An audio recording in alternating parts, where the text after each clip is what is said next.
A very good evening to you tuned into UBC TV. A warm welcome to News Tonight. This Thursday, the 11th of March 2021. It's me, Michael Jordan Lukomwa, and we'll go straight to what we have for you tonight. President Yoweri Kaguta Museveni has been commended for the good, flexible refugee policies that have enabled the people from the neighboring countries to take refuge in Uganda and amicably coexist with the hosting communities. The United Nations High Commissioner for Refugees, Filippo Grandi, made the commendation today when he paid a courtesy call on the President at State House in Entebbe. The UN High Commissioner for Refugees, based in Geneva, was accompanied by the UNHCR representative in Uganda, Joel Botru, in the UN Resident Coordinator in Uganda, Ms. Rosa Malango, as well as senior officials from the organization. Others present at the meeting included the Second Deputy Prime Minister General Moses Ali, Minister of Refugees and Disaster Preparedness Hilary Onek, and Minister for State Foreign Affairs Henry Oriem.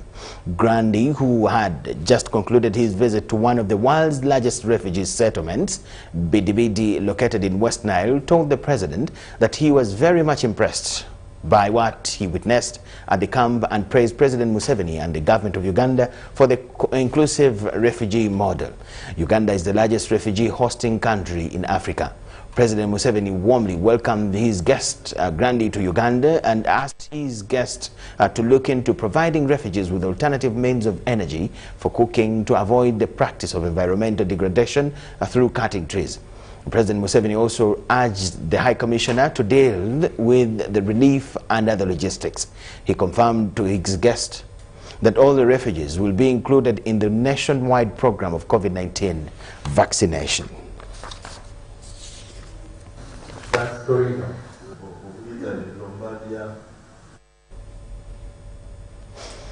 The Auditor General, John F.S. Mwanga, has presented the Auditor General's report to Parliament for the financial year ended 30th June 2020. The report cites irregularities in expenditure processes that did not fully adhere to the procurement rules and regulations. The irregularities were cited in the COVID-19 funds meant to cater for effects of the COVID-19 in many entities were diverted on the other items, and we spoke to the Assistant Auditor General's Mrs. Keto Kayemba, who shared some highlights in the report.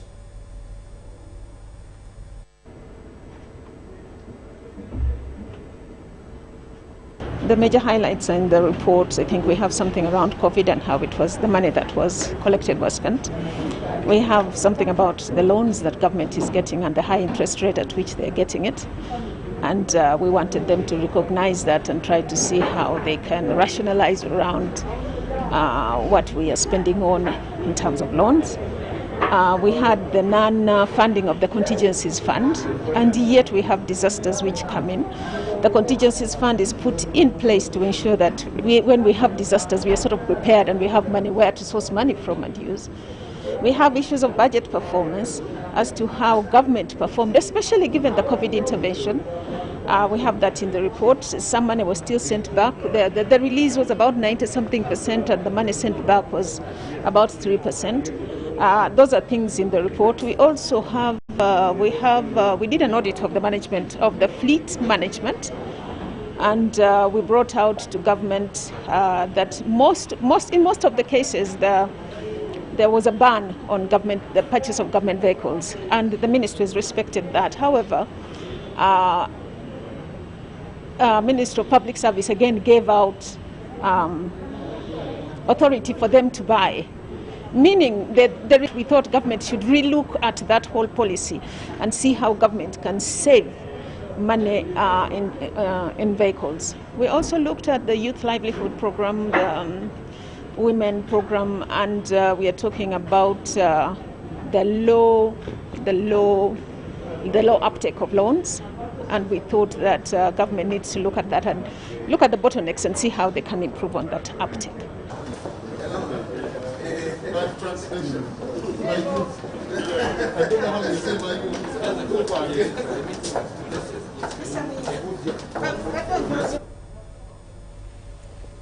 Ugandans have been encouraged to embrace the COVID-19 vaccine as the country moves towards dealing a blow to the coronavirus. State Minister for Housing Chris Baryomunsi allays safety fears, saying the vaccine went through all the process of approval. He is a professional medical doctor himself, lauds scientists for inventing a vaccine to save the world from the pandemic. Sum of money, huge sum of money that this parliament approved in a supplementary budget request to procure vaccines. I would appreciate in your submission, you have vividly put it clear that this consignment of the vaccines were donation. Could you please furnish us with the whereabouts of the money that was approved by this House? Earlier this week, Uganda received a second batch of 100,000 doses of AstraZeneca vaccine, a donation from the government of India. It was an addition to the initial acquisition of the 864,000 doses through the COVID-19 Vaccine Global Access Facility, which had been received days earlier. Although the vaccines are a donation, it's worth noting that the Parliament had asked for procurement of the vaccines through the supplementary expenditure. The funds in question, however, has attracted attention from some members. Yeah, how many doses have you procured? And if the money that Honorable Nambesh is talking about has been disbursed to your ministry already, and how much it is that you have so far received, so that we know if there is any deficit. Although Parliament approved the supplementary expenditure for procurement of the vaccines, the money in question, however, has since remained pending at the Minister of Finance. Minister for Health Jane Ruth Acheng shared this on the floor of Parliament. Indeed, for procurement of vaccines, $5 million was provided. However, because of some technicalities, this money has delayed. We have not yet accessed it, and that is why we have not yet paid for vaccines. But we have an assurance from Ministry of Finance that this money will be available and we shall duly pay for the vaccines. Nonetheless, sections of members of Parliament were also concerned over the efficacy of the vaccine. There is a negative comment on AstraZeneca as a vaccine. We need you to allay fears. It looks like Uganda is concentrating on AstraZeneca when other countries are rejecting the same. Kindly guide us and how your scientists. Many of the other vaccines are using newer technologies that have been developed, and also they require ultra-cold temperatures. So our scientists guided that it is safer to use vaccines whose technology we know and that we can store within our temperatures. But it does not mean we are only going to use the AstraZeneca vaccines. The vaccination against COVID-19 is targeting at least 22 million people across the country, starting with frontline workers, including medics and teachers. Susan Naong and Gloria Guitabinji reporting for EBC TV. Yes, we apologize for that interchange. That is a story where the minister presented the ministerial statement on the vaccination and how far the fight against COVID has gone in Parliament. We'll get the other one of Honorable Baryomunsi later on. But now, moving on, the Uganda police have confirmed having suppressed the recently pronounced countrywide peaceful demonstrations orchestrated by the National Unity Platform President Kyagulanyi Ssentamu. Police spokesperson Kampala Metropolitan Patrick Onyango confirmed the arrest in connection to these demonstrations.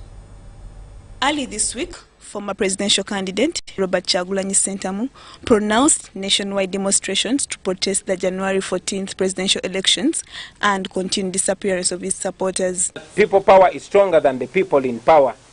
Article 3 of our country's constitution. Following his pronouncement, police deployed heavily to contain the situation. It is a sign that the security agencies have contained their plan. We have managed to contain and defuse their plan. We have countered it by deploying our officers, deploying security personnel in all the places that we suspected they would use those places to do whatever they wanted to do. Kampala Metropolitan Police spokesperson Patrick Onyango has confirmed having successfully suppressed the intended motives of noob principle. And our intelligence says they are planning violent demonstrations. But here in the forefront, when he comes, he talks of peaceful. So that makes it legally somehow complicated. In connection to the demonstrations, at least 40 people have been arrested in different parts of the country, holding placards with messages meant to incite violence. We are charging them with inciting violence, and they are being detained in various police stations in Kampala. It should be noted that Section 5 of the Public Order Management Act prohibits any kind of demonstration without police guidance to the organizers. Lydia Chomkama, UBC News. Speaker of Parliament Rebecca Alitwala Kadaga has asked the Committee on East African Affairs to intervene in the ongoing trade impasse which has seen Kenya ban Ugandan maize from accessing their market. Kadaga and a section of members of Parliament are yet to understand the complexity of the situation that has caught Uganda's maize market in and offside position. With hardly any sound bells, the communication to ban Uganda maize exports to Kenya went viral on various social media platforms since beginning of this week, raising eyebrows of the stakeholders. With all the legitimate channels of East African cooperation in place, Uganda's government by Wednesday, 10th March 2021, had no formal communication with or from Kenya counterparts. This is very unfortunate. We need these traders to be handled immediately by buying of their what? Buying of their grains. Then this diplomatic talk about what can continue later. Amelia Chambade, the Minister for Trade, informed the August House of plans to engage their Kenyan counterparts to find a way forward. These were Kenyan trucks, and they were stopped from Nakuru after they had crossed the border.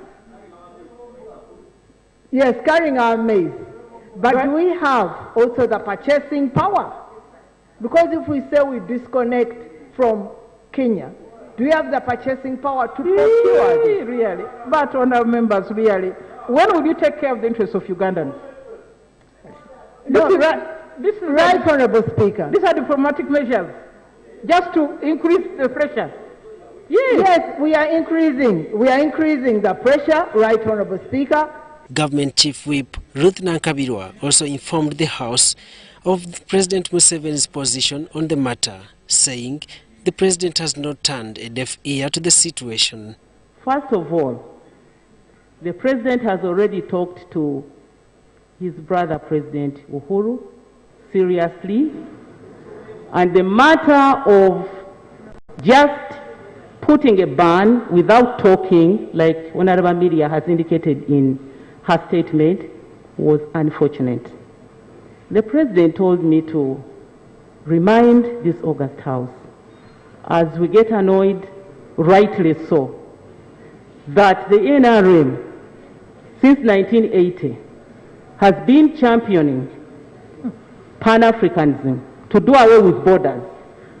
We are standing here talking about borders. Don't cross, don't come here. Yet the East African Federation was going to be the answer. Reliable information indicates that over 150 trucks of maize were stopped from accessing Kenya by the relevant authorities. I'm not going to be told what has happened here. I have heard. And I should be able to present. Then we come back, Madam, with the resolutions, with our reaction here, to tell you what is the position of the government. That is my position, and I think we need to be a bit sober.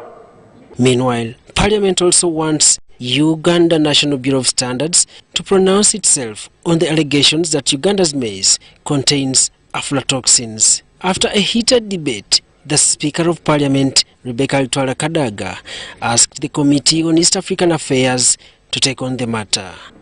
To convene and examine Article 75(6) of the Treaty for East African Cooperation in relation to the ban on the eggs, on the milk, on the poultry, on the pork, on the sugar and maize, and see whether the Republic of Kenya is not in breach of the treaty and also not in breach of the customs union. We need an urgent evaluation of that so that will inform our next actions. Daniel Mugoya, UBC News. Daniel Mugalu there reporting from Parliament. The first National Vice Chairperson of the National Resistance Movement, Alhaji Moses Chigongo, has called upon leaders to desist from acts that compromise the image of government. Chigongo, who expresses dismay over the bickering that occurred on the floor of Parliament on Wednesday afternoon, urges Ugandans to exercise reasonable democracy. In a press release dated 11th March 2021, Chigongo clarifies that the NRM as a party has its mechanisms of conducting business which prohibits members from using wrong fora to address pertinent issues. He underscores the need to respect and guard all the three arms of government, including the executive, legislature, and judiciary.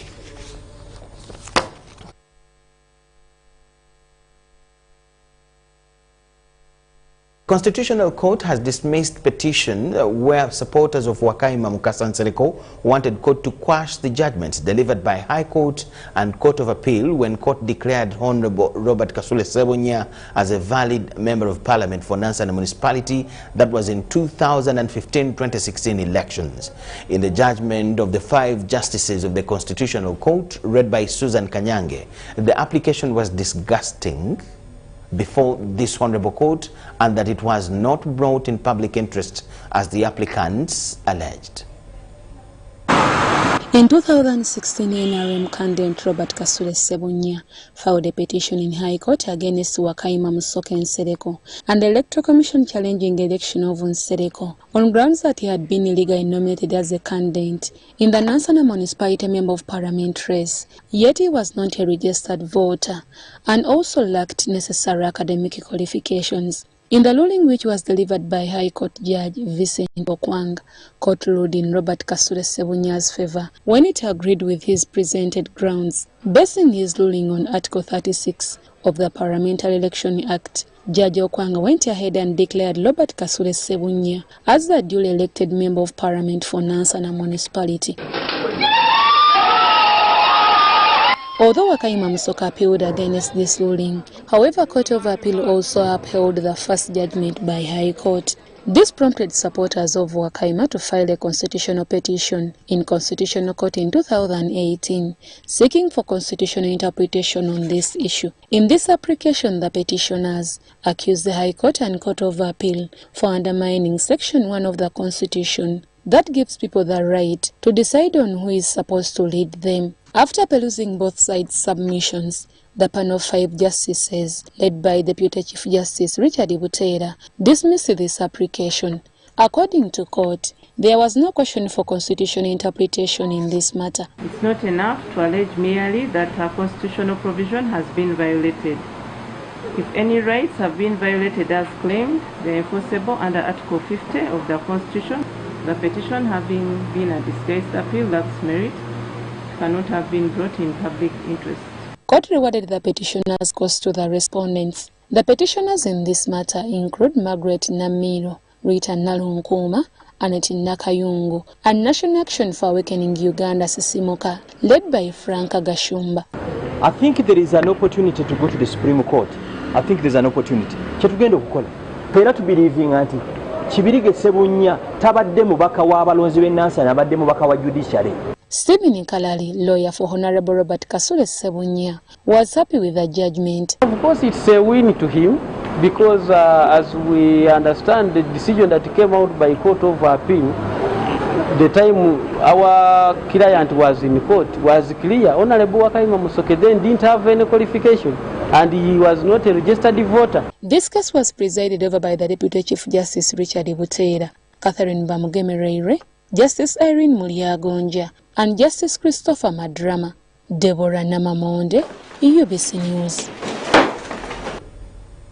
Deborah Namamonde in court takes us to this point where we'll take a very short break. Thank you so much for watching. Please keep around.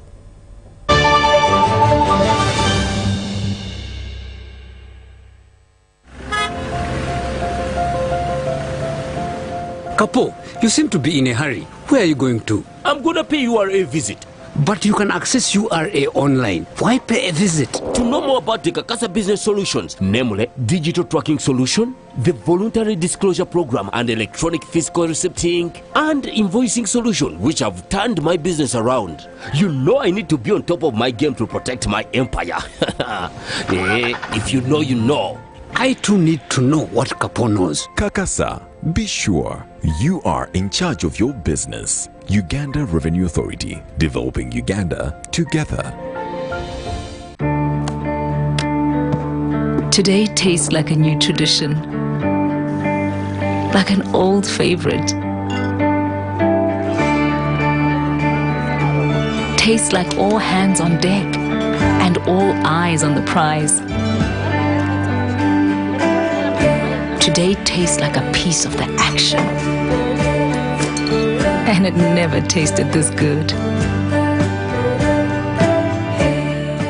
The Ministry of Health would like to appreciate Ugandans for their cooperation in ensuring that COVID-19 standard operation procedures are adhered to. However, it would also like to remind the public that cases of neglect tropical diseases are still many. And for that matter, the Ministry of Health, together with Ascend Project, would like to encourage all the people who have signs and symptoms such as swollen stomachs, swollen legs, also known as elephantiasis, and difficult in seeing or blindness, to seek treatment from the nearest government health facilities. Please remember to stay safe and protect yourself by regular hand washing with soap and clean running water, keeping dirty hands away from your eyes, always using pit latrines and discouraging open defecation in your community to avoid flies that carry germs, reporting to health facility early when feeling unwell. This message is brought to you by Ministry of Health with support from Ascend Project.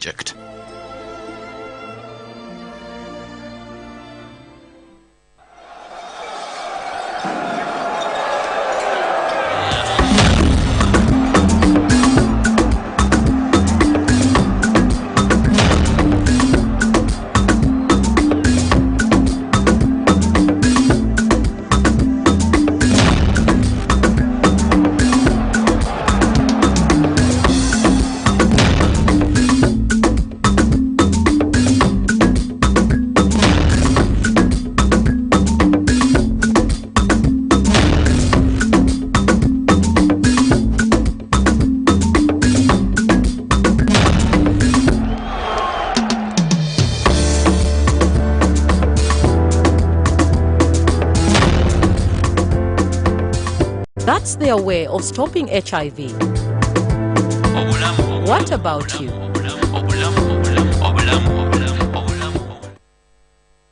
This March, in commemoration of the Uganda Water and Environment Week 2021, we deliberate on the value of water and environment resources in transforming our economy and livelihoods through a 371-kilometer walk.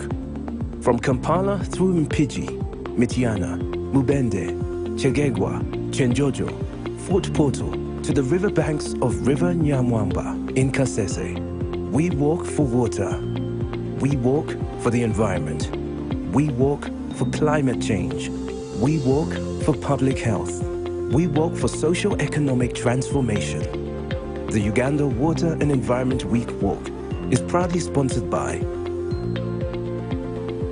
Stay connected to the largest 4G network in Uganda, anytime, anywhere, using the Airtel 4G Pocket MiFi, available at only 123,000 Uganda shillings. This comes with 15 GB free, valid for a month. You can connect up to 10 users at a go and still enjoy a shared yet unmatched internet experience. Dial *175*9# to activate free 15 GB. The nearest Airtel shop to get one today. Airtel, the smartphone network. Airtel is regulated by the Uganda Communications Commission.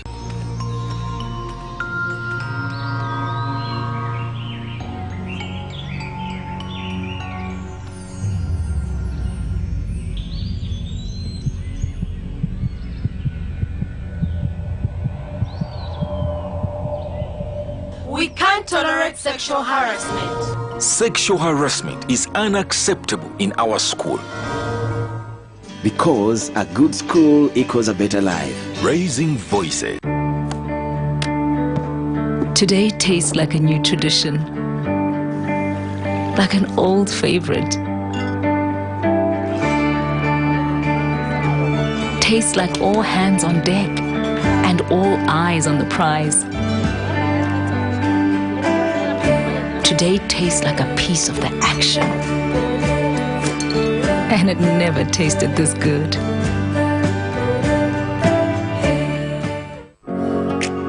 It's no secret that ICT makes learning easy.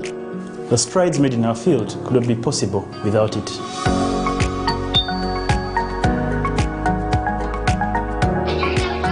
And now we can watch our favorite show. My radio is my best friend. UCC provides an enabling regulatory environment and policy guidance for healthy competition. We also facilitate ease of doing business in the communications sector through licensing, standardization, spectrum management, tariff regulation, rural communication development, and consumer empowerment. An informed consumer is an empowered consumer. UCC supports local content and innovations. Driving the development of a robust communication sector in Uganda is Uganda Communications Commission.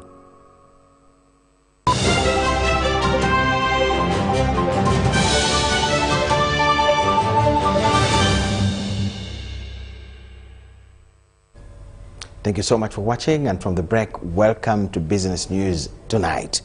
Private Sector Foundation Uganda, in partnership with the MasterCard Foundation, have donated 6 polymerase chain reaction machines to the Ministry of Health. The machines, which are to be placed in 3 of the country's referral hospitals, are to aid in the ongoing fight against the COVID-19 pandemic. Despite the various standard operating procedures put in place by the Ministry of Health, the coronavirus is still within. With this challenge, the Private Sector Foundation Uganda and MasterCard Foundation have donated 6 PCR machines to the Ministry of Health to help in the testing of coronavirus. If you look at the output of some of these machines, you find that the hospital gets more numbers, and once you have 2 machines, should one break down or something happen, we don't want to incapacitate the facility. The donation comes at a time when the public is being urged to stay vigilant and continue observing the standard operating procedures. We are looking for a common future as a country. We are looking for improved livelihoods. We are looking for better situations ahead of us. As a business, we are looking for survival of businesses, and this cannot be when people are dying, because people sustain investments, sustain businesses. Every single one of us has a part to play, and it's up to us to ensure that we overcome this pandemic by staying safe, by staying healthy, socially and economically active. Now I will look at these machines and make the following remarks, Madam PS. With these machines, our belief is that the burden of testing shall greatly reduce, leading to more women and men getting tested and treated. On the 10th of March 2021, the vaccination process against COVID-19 started. But with this came public resistance against the exercise.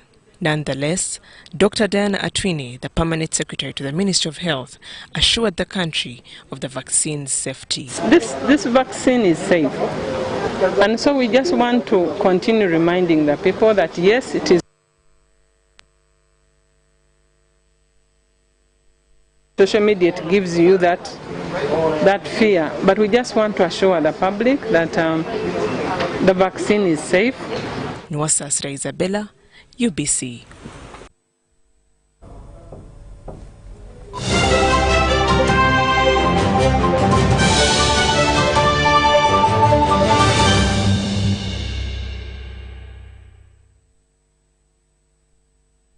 And now in sport, the Japanese government has decided to hold the Tokyo Olympics and Paralympics without international spectators amid concerns over the COVID-19.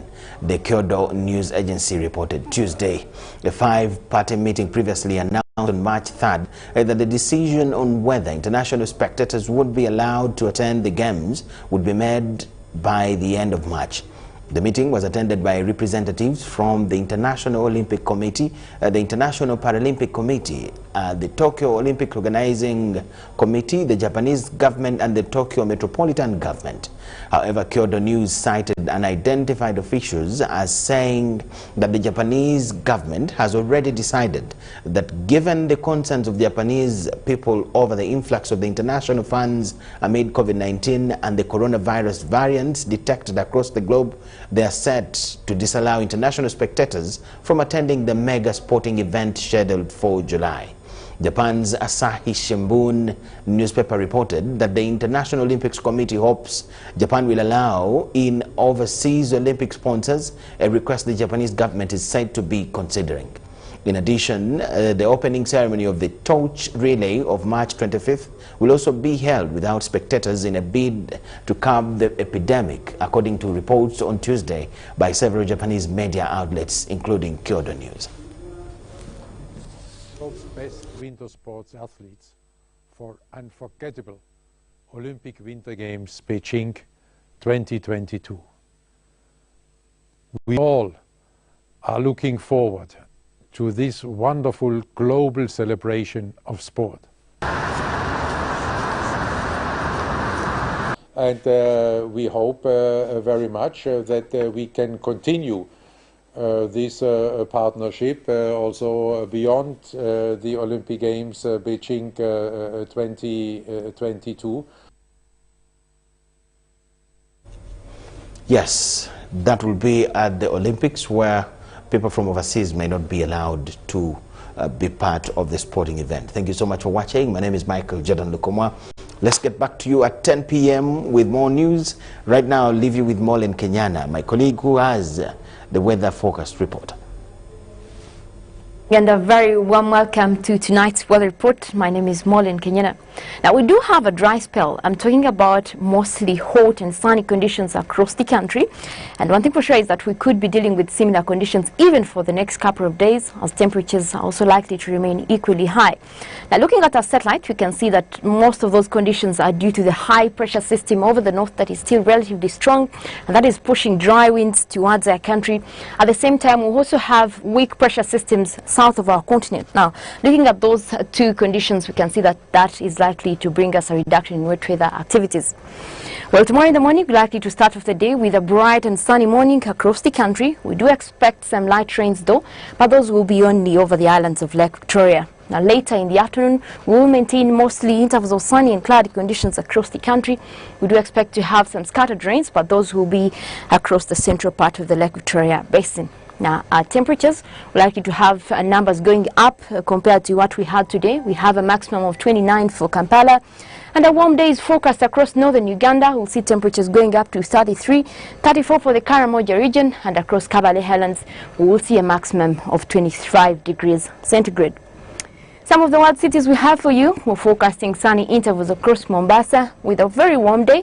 Temperatures will be at 31 degrees. And for Moscow, we're likely to have snow with temperatures going below zero. We'll have a maximum of -6. We are forecasting a sunny day across Dubai at a maximum of 31 degrees. With that, we come to the end of tonight's weather report. Thank you very much for joining us. My name is Molen Kenyana. Have a good night.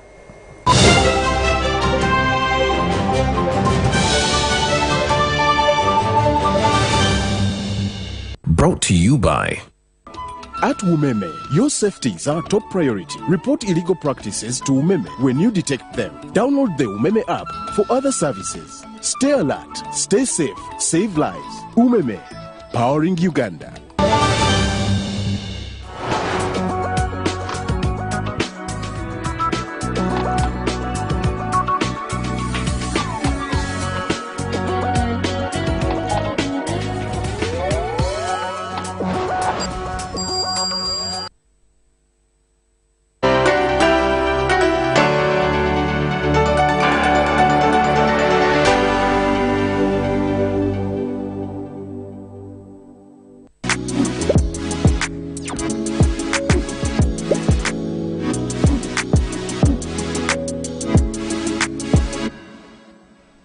you on Initiative Africa. My name is Asha Sampat. Welcome to this new edition of your weekly magazine featuring Africa on the move through smart innovations and initiatives that work. Let's get on with the show with our top stories today. We met Mouma Ndiaye, a Senegalese professional football player currently playing in Ligue 1 in Luxembourg, a role model for everyone as he did not forget where he comes from and supports the inhabitants of his old neighborhood in Senegal with his association Cœur de Yarak, Heart of Yarak. He's our guest today. My heart is with the people of this neighborhood. I want to give them everything I can for everything that they've taught me. I owe them a lot. It enables me to develop today. Time to end decades of agro-pastoral conflicts. It's a reality that is beginning to take hold in Togo thanks to mediation between local chiefs and country leaders. C'est le conflit foncier qui est toujours cité en premier lieu. Donc cela voudrait dire que c'est la source des problèmes dans la région des savanes.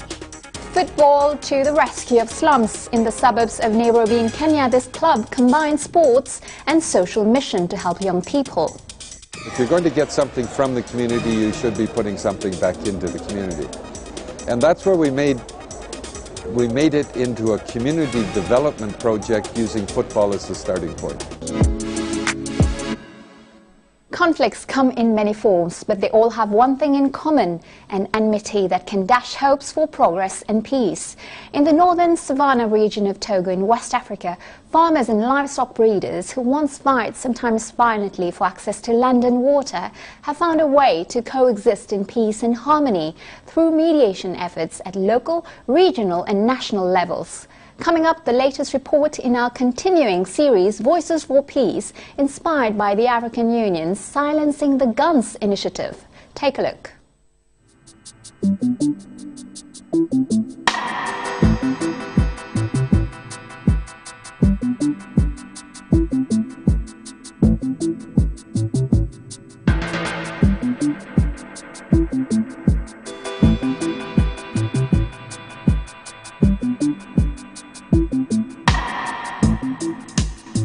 Quand moi je suis arrivé, lui, il était avec les bêtes dans le champ en train de manger.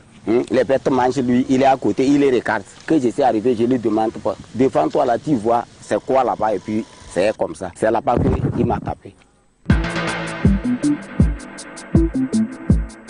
Dans un de mes villages vers l'ouest, à Kwetila, les bouviers sont rentrés dans le champ et c'est un maraîcher qui a fait les tomates. Il a fait ça sur un bon espace et c'est de ça qu'il vit. Bon, dans un premier temps, quand il est retourné sous l'effet de colère, il avait le coucou. Il y avait un petit taureau qui était là, il a haché carrément. Et le bouvier a sorti son coucou. Ils se sont pris, hein, ils se sont pris. Il y a eu du sang qui a coulé. Il y avait un climat vraiment conflictuel dans beaucoup de localités. Et on a constaté, ou bien on a vu, une violence de grande ampleur dans la préfecture, dans un village de la préfecture de Thone, où des communautés entre Moba se sont affrontées, entre les peuples bouviers et les autochtones gourmandiers, où il y a eu également même des morts, hein, des morts d'hommes. Il y a eu les cases brûlées. Nous sommes arrivés ici, on a voulu essayer de les interroger. Le bouvier, il ne voulait même pas obtempérer pour qu'on voie comment ça a commencé pour voir à la solution. Il dit que les bœufs étaient tellement nombreux que lui seul ne pouvait pas d'un seul coup les faire sortir. C'est le conflit foncier qui est toujours cité en premier lieu. Donc cela voudrait dire que c'est la source des problèmes dans la région des savanes. Quand il a vu son taureau avec les coucous que le jeune, et là, lui, il est gardien. Qu'est-ce que lui va signaler? Qu'est-ce qu'il va dire à son chef qu'il a demandé?